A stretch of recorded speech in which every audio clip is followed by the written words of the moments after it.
అందరికీ నమస్కారం. రాష్ట్ర వ్యాప్తంగా సెకండ్ వేవ్ ఉన్నటువంటి కోవిడ్ పరిస్థితి రోజు రోజుకి కొంచెం మెరుగుపడుతూ ఉంది. రాష్ట్ర ప్రభుత్వం తీసుకున్నటువంటి నిర్ణయాలు ఏదైతే 5 మే కర్ఫ్యూ మధ్యాహ్నం 12 గంటల నుంచి మరుసటి రోజు ఉదయం 6 గంటల వరకు విధించడం జరిగింది. అప్పుడు నుంచి స్లోగా కేసుల సంఖ్య బాగా తగ్గింది. రోజువారీగా వస్తున్నటువంటి పాజిటివ్ కేసులు ఆ సంఖ్య గణనీయంగా తగ్గింది.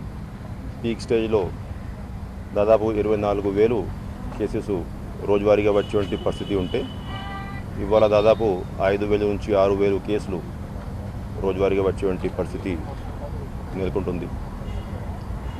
అదేవిధంగా పీక్ స్టేజ్లో దాదాపు యాక్టివ్ కేసెస్ 15-16 మే ఆ ప్రాంతంలో 2,11,000 అయితే ఇప్పుడు దాదాపు 60,000-65,000 లోపల యాక్టివ్ కేసెస్ సంఖ్య కూడా ఉన్నట్టుంది. అదేవిధంగా ప్రతి ఒక్క జిల్లాల్లో ఉన్నటువంటి ఐసీయూ బెడ్స్ కానీ ఆక్సిజన్ బెడ్స్ కానీ ఇవన్నీ కూడా బ్రహ్మాండంగా అందుబాటులో ఉన్నాయి. స్లోగా దాని దృష్ట్యా గవర్నమెంటు ఈ పనిచేస్తున్నటువంటి ఏ కేటగిరీ కూడా ఇబ్బంది రాకూడదనే ఉద్దేశంతో ఈ కర్ఫ్యూ టైమింగ్ అంతా కూడా రిలాక్స్ చేయడం జరిగింది. ఈస్ట్ గోదావరి జిల్లా ఇంకా వీక్లీ పాజిటివిటీ 10% కంటే ఎక్కువ ఉండడం వల్ల అక్కడ యాజ్ ఇట్ ఈస్గా మధ్యాహ్నం 2 గంటల నుంచి మరుసటి రోజు ఉదయం 6 గంటల వరకు కర్ఫ్యూ పెట్టి మిగతా అన్ని జిల్లాల్లో రేపటి నుంచి సాయంత్రం 6 గంటల నుంచి ఉదయం 6 గంటల వరకు కర్ఫ్యూ విధించిన సంగతి అందరికీ తెలిసిన విషయం. అయితే ఈ సెకండ్ వేవ్లో మనం పకడ్బందీ ఏర్పాట్లు చేసుకొని ఈ ఆక్సిజన్ లైన్స్, ఈ ఆక్సిజన్ సిలిండర్స్, ఈ లిక్విడ్ ఆక్సిజన్ ట్రాన్స్పోర్టు ఇవంతా ఏర్పాటు చేసుకున్నా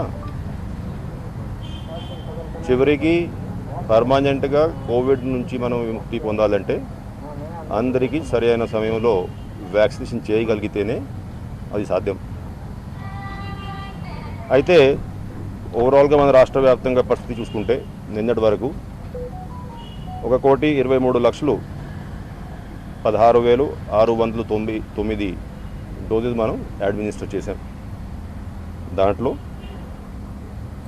ఓన్లీ ఫస్ట్ డోసు ఉన్నటువంటి వాళ్ళు, అంటే ఎవరికైతే ఇంకా సెకండ్ డోస్ మనం వేసుకోలేదు, ఎందుకంటే ఈ government of India guide lines Covishield duration ఏదైతే ఉందో 12 వారాల నుంచి 16 వారాలు వరకు మనం పెంచాం కాబట్టి ఫస్ట్ డోసు ఎవరైతే తీసుకున్నారో దాదాపు 70,23,000 మంది ఉన్నారు. సెకండ్ డోసు 2 డోసెస్ తీసుకున్నటువంటి వాళ్ళు 26,46,711 మంది ఉన్నారు. అంటే మొత్తం కలిపి 96,69,000 మందికి మనం కనీసం ఒక డోసు నిన్నటి వరకు ఇవ్వడం జరిగింది.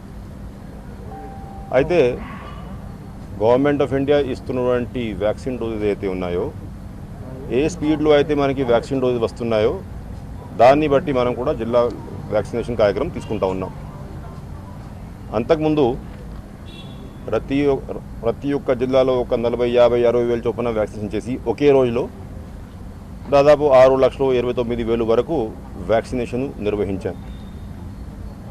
ఎందుకంటే అప్పటికే గవర్నర్ ముఖ్యమంత్రి వర్యులు ప్రధానమంత్రి గారికి ఒక లెటర్ రాసి ఎట్లాగా రోజువారీగా మేము 6 లక్షలు వ్యాక్సినేషన్ చేయగలటువంటి కెపాసిటీ నిరూపించాం కాబట్టి ప్రతి ఒక్క నెలలో ఈజీగా వారానికి 4 రోజులు వ్యాక్సినేషన్ చేస్తే 1,000,000 డోసెస్ వ్యాక్సినేషన్ చేసుకోగలమనేది 2-3 సారి లెటర్ రాసి తెలియజేశాం. దాన్ని బట్టి ఎక్స్ట్రా డోస్ మాకు ఇస్తే బాగుంటుందని కూడా రిక్వెస్ట్ కూడా చేయడం జరిగింది. అయితే 6 లక్షల కెపాసిటీ అయితే అప్పుడు నిరూపించాం. మొన్న ఒక 2 డేస్ క్రితం 2 రోజుల క్రితం గవర్నమెంట్ ఆఫ్ ఇండియా మనకి 9 లక్షల డోసెస్ పంపించుకోవడం జరిగింది.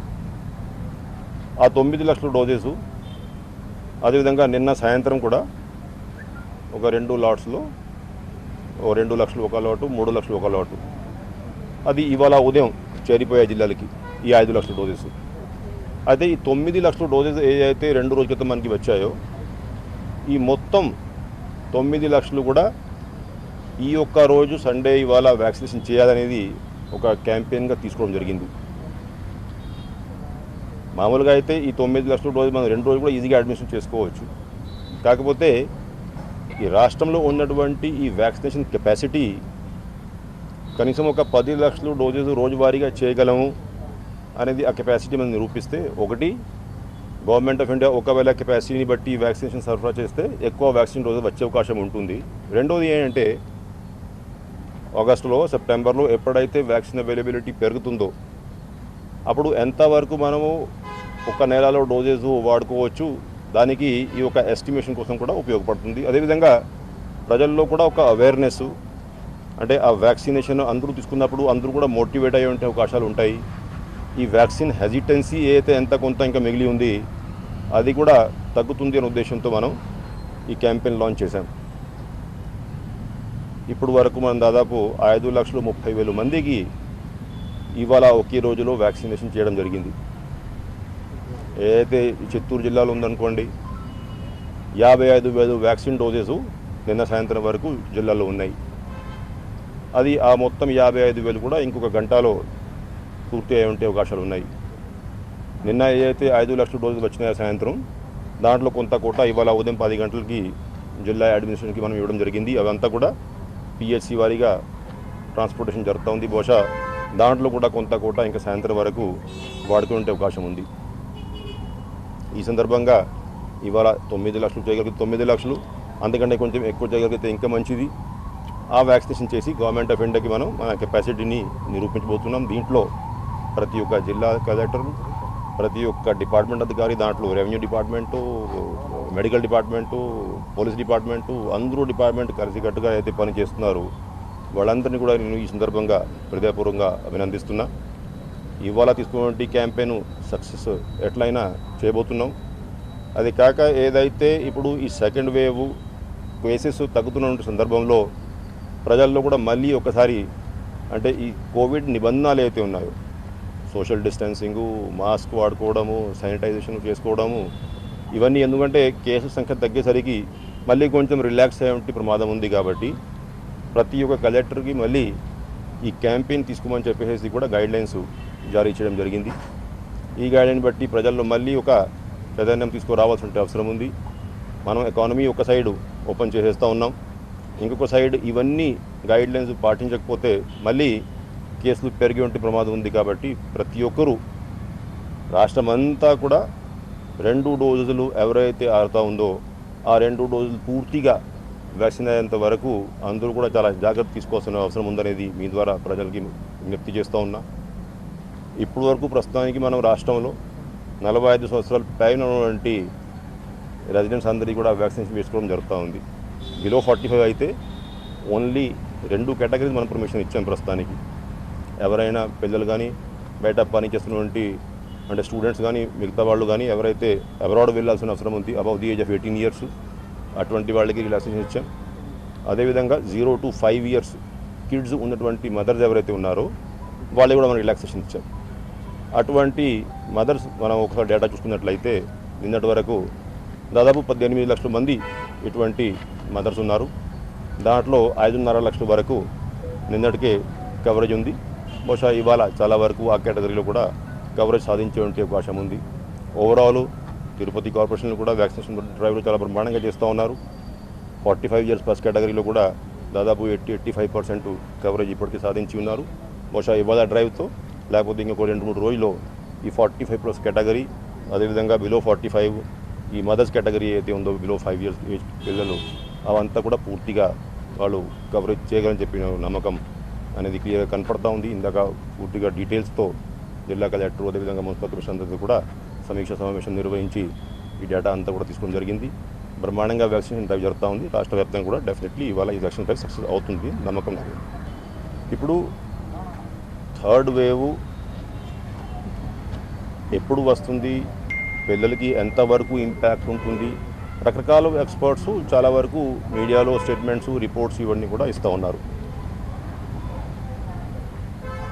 ఉదాహరణంగా ఎయిమ్స్ డైరెక్టర్ గారు స్పష్టంగా థర్డ్ వేవ్ వచ్చినా కూడా పిల్లలకి ఎటువంటి ఎక్స్ట్రా, అంటే అంతకుముందు ఉన్న వేవ్ కంటే ఎక్స్ట్రా సీరియస్నెస్ ఎటువంటి ఉండదని చెప్పేసి చెప్తా ఉన్నారు. కొన్ని రాష్ట్రాల నుంచి ఎక్స్పర్ట్స్ థర్డ్ వేవ్ వస్తే పిల్లలకి ఎక్కువ ఎఫెక్ట్ అయ్యే ప్రమాదం ఉంది కూడా ఇంకొక వైపు చెప్తూ ఉన్నారు. దానివల్ల మనం కూడా ఒక రాష్ట్ర స్థాయి కమిటీని ఏర్పాటు చేసుకున్నాం. ఆ కమిటీలో చాలామంది పీడియాట్రిక్ ఎక్స్పర్ట్స్ వీళ్ళంతా కూడా ఉన్నారు. వాళ్ళు ఒకవేళ థర్డ్ వేవ్ ఏ విధంగా అయితే ఫస్ట్ సెకండ్ వేవ్లో కేసుల సంఖ్య వచ్చిందో అటువంటి కేసుల సంఖ్య మళ్ళీ వస్తుందనేది కాదు, ఒకవేళ వచ్చినా కూడా దాంట్లో ఎంతమంది పిల్లలు ఎఫెక్ట్ అయ్యేటువంటి ప్రమాదం ఉంది అనేది ఒక యాంటిసిపేషన్తో పీక్ లోడ్ అసెస్మెంట్ చేసుకొని జిల్లా వారీగా మనకి ఇన్ఫర్మేషన్ ఇవ్వడం జరిగింది. ఆ జిల్లా వారీగా ఇన్ఫర్మేషన్ దాన్ని బట్టి ప్రతి ఒక్క జిల్లా కలెక్టర్ కూడా యాక్షన్ ప్లాన్ సిద్ధం చేసుకున్నారు. అంటే ఎన్ని పీడియాట్రిక్ బెడ్స్ అవసరం ఉంటాయి, ఎన్ని నియోనేటల్ ఐసీయూస్ అవసరం ఉంటాయో, మిగతా ఎక్విప్మెంట్ ఏ విధంగా అవసరం ఉంటుందో, డ్రగ్స్ ఇవన్నీ ఏ విధంగా ప్రత్యేకంగా అవసరం ఉంటుందో. ఉదాహరణంగా సెకండ్ వేవ్లో మీకు తెలుసు స్టార్టింగ్లో రెమ్డెసివిర్ గురించి చాలా హడావడి చేశారు అందరూ. తర్వాత ఫ్రీగా అవైలబుల్ ఉందనుకోండి రెమ్డెసివిర్ అప్పటి నుంచి. అదేవిధంగా చిన్న పిల్లలకి ఒకవేళ ఇమ్యూనోగ్లోబిన్స్ అవసరం అయితే దానికి ఏమైనా షార్టేజ్ వస్తే ముందుగానే మనం కావాల్సిన డోసు, అంటే ఉదాహరణగా ఇమ్యూనోగ్లోబిన్ కేసులో మనం 10,000 డోసులు కొనుక్కొని ముందుగానే ఏర్పాట్లు చేస్తూ ఉన్నాం. అట్లాగా ఐసీయూ బెడ్స్ నుంచి మొదలుపెట్టి ఆక్సిజన్ లైన్స్, నర్సెస్కి కావాల్సిన training, requirement of paediatric doctors, ఇవంతా కూడా మాస్టర్ ప్లాన్ తయారు చేసుకొని దాన్ని బట్టి గవర్నమెంట్ శాంక్షన్ ఇవంతా ఇచ్చారు. పనులు మనం ముందుకు తీసుకుపోతూ ఉన్నాం. ప్రత్యేకంగా ఫస్ట్ వేవ్కి సెకండ్ వేవ్కి డిఫరెన్స్ మీరు కూడా చూశారు. ఆక్సిజన్ రిక్వైర్మెంట్లు అసలు కోవిడ్ స్టార్టింగ్లో ఫస్ట్ వేవ్ కూడా ప్రారంభించే ముందు రాష్ట్ర వ్యాప్తంగా 3,636 ఆక్సిజన్ లైన్స్ ఉన్నాయి all put together. First wave పూర్తి అయ్యేసరికి మనం ఈ కెపాసిటీని 23,000కి పెంచుకున్నాం. అయితే ఇంకా ఈ సెకండ్ వేవ్లో ఉన్నటువంటి ఎక్స్పీరియన్స్ దాన్ని బట్టి ఇంకా 7,000 ఆక్సిజన్ లైన్స్ రాష్ట్ర వ్యాప్తంగా మనం ఏర్పాటు చేస్తూ ఉన్నాం. ఆక్సిజన్ లైన్స్తో పాటు లాస్ట్ ఇయర్ తిరుపతిలో మీరు చూశారు, ఈ లిక్విడ్ ఆక్సిజన్ మూవ్మెంట్లో ఎక్కడైనా ఇబ్బంది వస్తే కొంచెం ప్రమాదం అనేది అందరూ కూడా గుర్తించారు. అయితే ప్రతి ఒక్క హాస్పిటల్లో ఎంతవరకు అయితే ఐసీయూ బెడ్స్ ఉన్నాయో, ఐసీయూ బెడ్స్ కాకుండా బయట ఆక్సిజన్ బెడ్స్ ఉన్నాయో దానికి కూడా మొత్తం డైలీ రిక్వైర్మెంట్ ఆఫ్ ఆక్సిజన్ ఎంత ఉంది అనేది అసెస్మెంట్ చేసుకొని కావాల్సినటువంటి పిఎస్ఏ ప్లాంట్స్, అంటే పిఎస్ఏ అంటే అది స్థానికంగానే ఆక్సిజన్ గ్యాస్ జనరేట్ చేసేటువంటి ప్లాంట్స్ అయితే ఉన్నాయో అది ఎస్టాబ్లిష్మెంట్కి గవర్నమెంట్ టెండర్స్ ఫైనల్ చేసాం, ఆర్డర్ ఇవ్వడం జరిగింది. మీకు ఆగస్టు లోపల ప్రతి ఒక్క హాస్పిటల్లో కావాల్సినటువంటి ఆక్సిజన్ ఈ పిఎస్ఏ ప్లాంట్ ద్వారా ఇచ్చేటువంటి కెపాసిటీ ఈ థర్డ్ వేవ్ కోసం మనం ఏర్పాటు చేస్తున్నాం. ఆ పిఎస్ఏ ప్లాంట్ ఒకవేళ గవర్నమెంట్ హాస్పిటల్ అన్నింటిలో పూర్తిగా ఉంటే ఎక్కడ కూడా ఈ లిక్విడ్ ఆక్సిజన్ సప్లై ఆగిపోయినా కూడా ప్రమాదం లేకుండా ఉంటుందనే ఉద్దేశంతో ముందుకు పోతూ ఉన్నాం. మొత్తం కలిపి దాదాపు 350 కోట్ల రూపాయలు మనం ఇవన్నీ పనులకు శాంక్షన్ ఇచ్చాం, టెండర్ ఫైనల్ చేసాం. అయితే ఫస్ట్ లైన్ ఏంటి, ఇప్పుడు oxygen supply, liquid oxygen movement. ఆ లిక్విడ్ ఆక్సిజన్ మూవ్మెంట్లో కావాల్సినటువంటి ట్యాంకర్స్ లాస్ట్ వేవ్లో మీరు గమనించి ఉంటారు, స్టార్ట్ అయ్యేటప్పుడు ఆక్సిజన్ గవర్నమెంట్ ఆఫ్ ఇండియా ఒరిస్సాలో లేకపోతే తమిళనాడులో దూరం ప్రాంతంలో కేటాయించిన దేశవ్యాప్తంగానే ఆంధ్ర రాష్ట్రమే కాదు ఈ ఆక్సిజన్ మూవ్మెంట్ కోసం కావాల్సిన క్రయోజెనిక్ ట్యాంకర్స్ కొంచెం దేశవ్యాప్తంగా తక్కువ అయినాయి.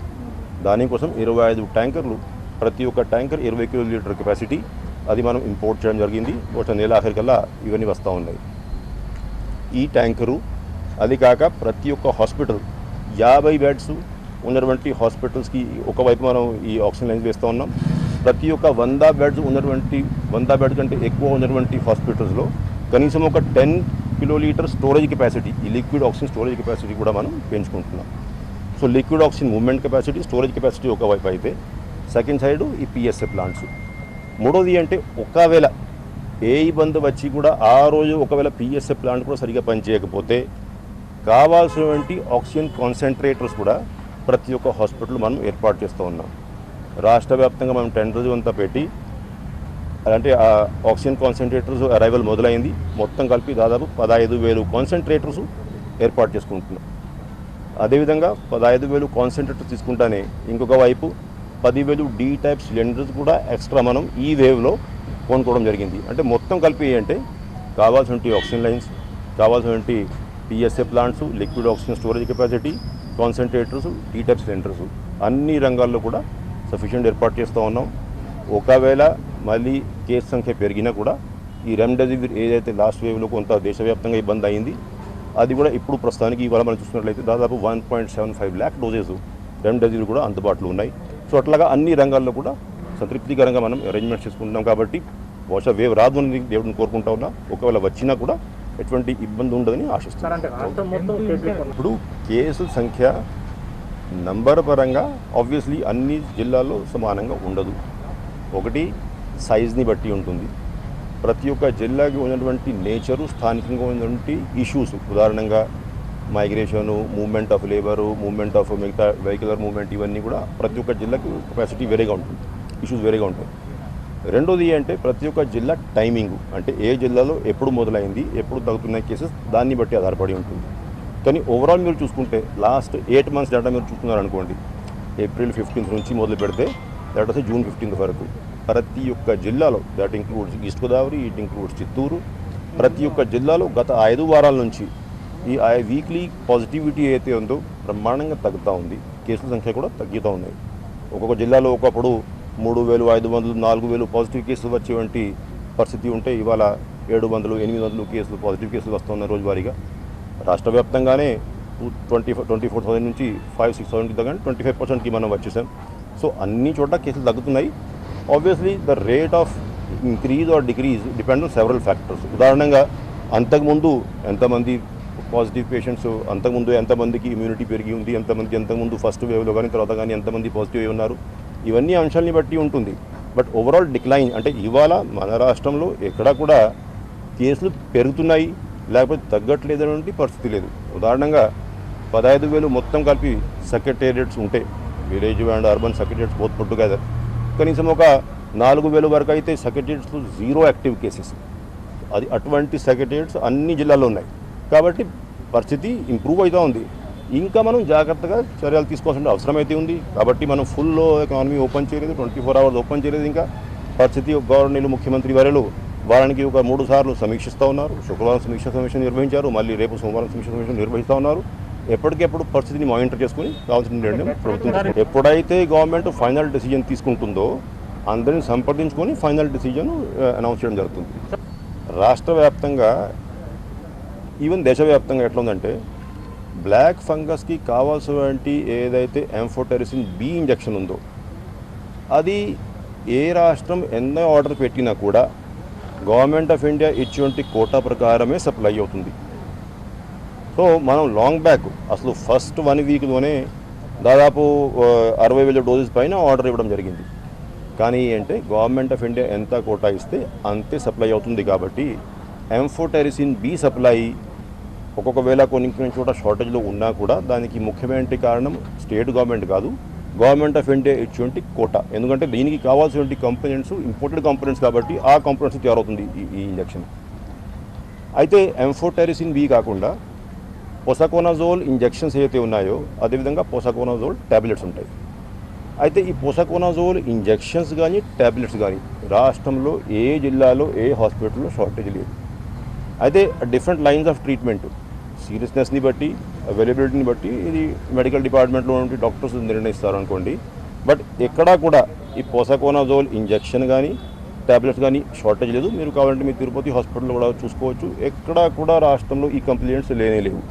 అయితే amphotericin B because government of India controlled item, వాళ్ళు ఎంత అలోకేషన్ ఇస్తే అంతే కంపెనీ సప్లై చేస్తాయి. కాబట్టి అది డిపెండింగ్ ఆన్ ది అవైలబిలిటీ వాళ్ళు ఇవ్వడం జరుగుతూ ఉంది. మనకు ఉన్న సమాచారం ప్రకారం ఇంకొక 1 week అయితే ఈవెన్ ఎంఫోటెరిసిన్ బి కూడా సప్లైలో ఎటువంటి ప్రాబ్లమ్స్ ఉండదనేది. ఆఫ్టర్ ఆల్ బ్లాక్ ఫంగస్ మనం అంటే మ్యూకోమైకోసిస్ని మనం నోటిఫైయబుల్ డిజీజ్ చేసిన దానికోసమే.